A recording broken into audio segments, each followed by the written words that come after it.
So we survived week 14. I'm pretty sure every day was red except for Friday. Let's take a look at the daily P&Ls and then we'll look at how I did on the week. So we can see here Monday, down $400. Tuesday, down almost $1,200. Wednesday, down $1,150. Thursday, down $745. And finally, we see some relief here at $731 in the green. So you can see I was down every day this week except for Friday. And I want to go over how I think next week is going to play out as well. But before we do that, I want to go over in detail about the losses that I had. So my biggest realized loss on the week was my copper position. I had a strangle down here at 423 call and a 382 put. I was selling both, and the price you can see here went up to a high of $4.25. And I was in this area right here on this candle on April 3rd. It was in this range and it was very strong. It was pushing up really strong.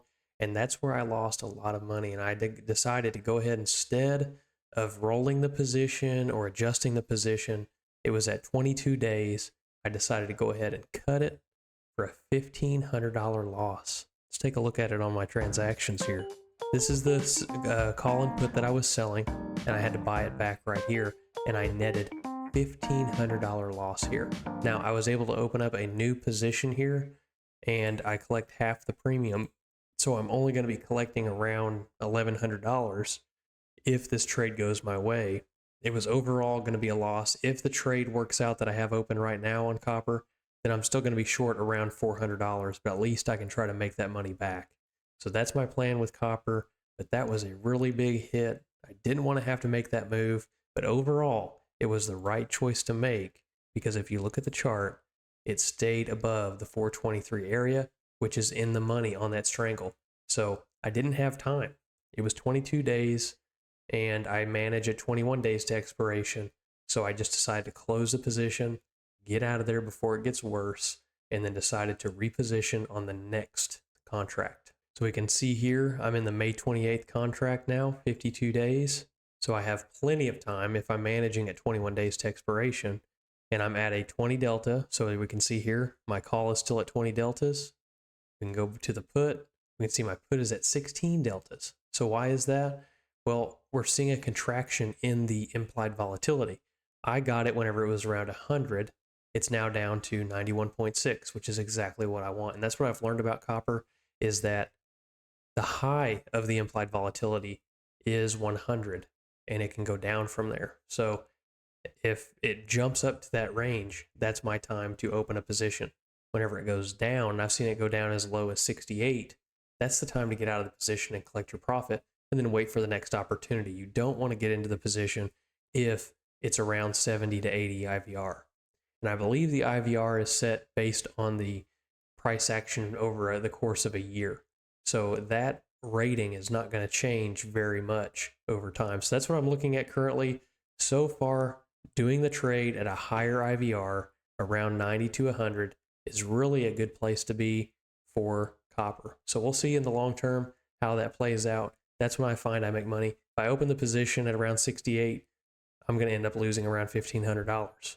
So I've got my position on the July copper futures here, and we can see that the price has been moving, but it's pretty steady now. We see consolidation here, and I'm in the green on this position right now. So it's good to see. I think over the week, we're going to continue to see so we're in pretty good shape. I think over the week, we're going to be seeing some consolidation here, maybe even a pullback, and that's going to be a time to make some money there. So maybe the position will close next week. If not, then I would expect the next week that I'd be able to close the position. So Tesla overall has continued to go down. It's something that has contributed to my losses this week, and I want to show you what's been going on there. So on Monday, we saw a good candlestick pattern here. That's a bullish sign there. We have the price going down, and then we had buyers pushing the price up. Unfortunately, we had the price drop because of the delivery numbers. The market, I guess, didn't like the delivery numbers that Tesla came out with, so it gapped down, but it continued to go up on green volume. So that was good to see. We saw another strong day up, and then we had strength on Thursday, and then we gapped down on Friday and touched this 160 level. And so I think we have a bottom here. We have a double bottom touching here, and then price action going back up. That's a good indicator there. And I want to look at the minute chart here, the 5-minute chart, so you can get an idea of what happened after hours. We had a breakout after hours here in Tesla to start the weekend. So if it looks like it's holding this level, I believe that Elon came out with some information about robo-taxis coming in August. So the market responded to that with a good push up to the previous levels at the beginning of this week. So we're still in the same place we were in, starting the week out with bad news, ending the week with good news. What is next week going to bring? I believe personally that this week we're going to continue to see the same kind of price level. Personally, I believe that we're going to continue to see the price action floating around this level. We could see some strength up to the 50-day moving average. Not totally sure. That would be, I guess, the best case scenario here. If the market continues to respond well to the news that Elon brought out, then we could see a push up to the 50. But with it being in breakout mode, we really don't know what's going to happen. It could pull back. It could continue to go up. But overall, I think we're going to continue to stay in this range until earnings comes out. Now, whether good or bad, whatever it is, people are going to make their decisions when that information comes out. People who are deciding whether to buy or sell right now is waiting on that move on April 23rd, what they're going to do. Are they going to sell it? Are they going to buy it? I would see that the price would stay around this level until April 23rd. And you can see right now with Tesla, just the kind of situation that I'm in. My open position right now is down $1,900. So that's a concern for me. But I believe that the price is going to go up over time. It's just a matter of when. So I'm willing to hold on to the position until the price starts to go up in my favor. Right now I've got two puts that I'm selling, a $180 put and a $175 put. And I'm just rolling that out in time, collecting credit along the way, just waiting for that price to go up. And in the meantime, my break even goes down, which is good. I want the break even to be close, move closer and closer to the current price if my positions are in the money. So Thursday in the S&P 500, we had a huge red candle here.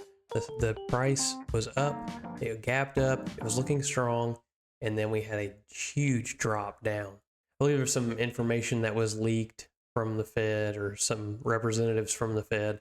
So people had a really bearish sentiment to that. We also had the jobs report coming out on Friday. So it dipped below the 21-day moving average, which is not a good sign. We can see that the 21 moving average hasn't been touched by the S&P 500 since February 21st. And so that was a really big concern when it actually broke that level. So that was a really bearish sign there. That was a red flag. But Friday, we had a good jobs report, and the market really liked that news and decided to push up just above that 8 EMA, which is a good sign. That's what I was hoping for on Friday, ending the week back above the 8 EMA. So personally, I believe that the S&P 500 is going to continue on the trajectory, the channel that it is on. So I think we'll see another green day coming up, getting us back into that channel because we are above that 8 EMA. I collected my first dividend on TFLO, and TFLO is iShares Treasury Floating Rate Bond ETF. I don't know a whole lot about the bond here. I don't know much about the security here, but it's something that I put my money in to collect as cash. It's kind of my cash position, and what it does is it gives out a dividend every month after the ex-dividend date. I've got around 175 shares right now. I think at the time I had around 75. And so I was able to collect $27 just for having my money in that account. So the way that the price action works on the chart is that before the dividend comes out, the price will drop. And then you'll collect the dividend, which is basically the difference in this red candle. So you put your money in wherever, and the price will go up. And then whenever you get your dividend, it goes down. So it looks like you lose your money every time this candle goes down, but really you don't. That's whenever you get your dividend, and that causes the price to go down. So over time, it's just a way for you to collect interest on the money that you're not using. You're just kind of keeping in your account. And that's one thing that I've learned is doing strangles and options in general. Whenever the volatility goes up on you, then your capital requirement goes up. And so that can put a burden on your account. It could even cause you to end up on margin or even get a margin call if you have too much money in too many positions in that kind of a situation. So I've learned to keep some money on the side. And if you have to liquidate some positions, it's really good to liquidate a security like this where you're not really out any money. You can just close the position, go to cash in your account, and then your broker is going to like that because you got cash in your account now. So if I'm going to keep cash in my account in a safe place, I still want it to earn a good amount of money. And so I can do that with TFLO. Again, don't know much about it, but I do use it. And I found that even though this is my first dividend, it's looking pretty decent right now. So I made a quick $27 in a month with just 75 shares. And being on margin, the capital requirement isn't really that much for having TFLO. So I can have, $2,000 and I'm controlling around, $10,000 worth of TFLO. So it's really not too burdensome on my account. And it's just, I've got a couple $1,000s of capital that I've set aside right now just to have that position in case I have to liquidate to get that buying power usage on my account to be at a decent level. Typically, I want it to be below 100%. And so right now you can see I've got it at around 95. If I need to liquidate positions, I can either close my good positions, my profit-making positions, close them a little early if I want to, or if I'm in a tight spot, liquidate the TFLO, and I'm in good shape. So I don't want any margin calls. I don't want to blow up my account. And so I found that having money on hand is always just a good thing to have, especially when things go south. Let's take a look at the week 14 numbers and see just how much I lost. How bad does it look? So week 14, we're coming in with a net liquidation of $17,054. Premium collected was negative $981. Percent return on the week was 12.1% in the red. Net liquidation year to date is $1,030. Premium collected year to date is $5,730. Percent return on the year is 6.43%. And I'm a new options trader, and I'm on a journey to get to that 50% by the end of this year. If you want to join me on that journey, hit that subscribe button. So last week was a big pullback in my account, a red week overall, but we did see strength at the end of the week, which is really great to see. That means that we could see that strength continue on into the next week. And that means that we can make some money for my small account. I think we see some good things next week. I think we'll see Tesla trading up, and not a breakout mode or anything, but I think we have some good catalysts right here before earnings coming out. I think that'll go up in price.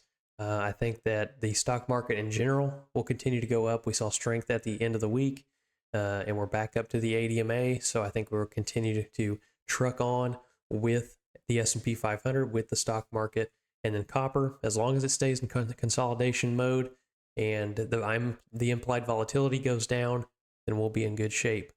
So we'll see what week 15 has in hold for us. If this video was a help to you, hit the like button. Like I said, I'm on a goal for a 50% return by the end of this year, and I'm trying to learn as I go. So if you want to learn with me, hit that subscribe button, and we'll see you on the next video.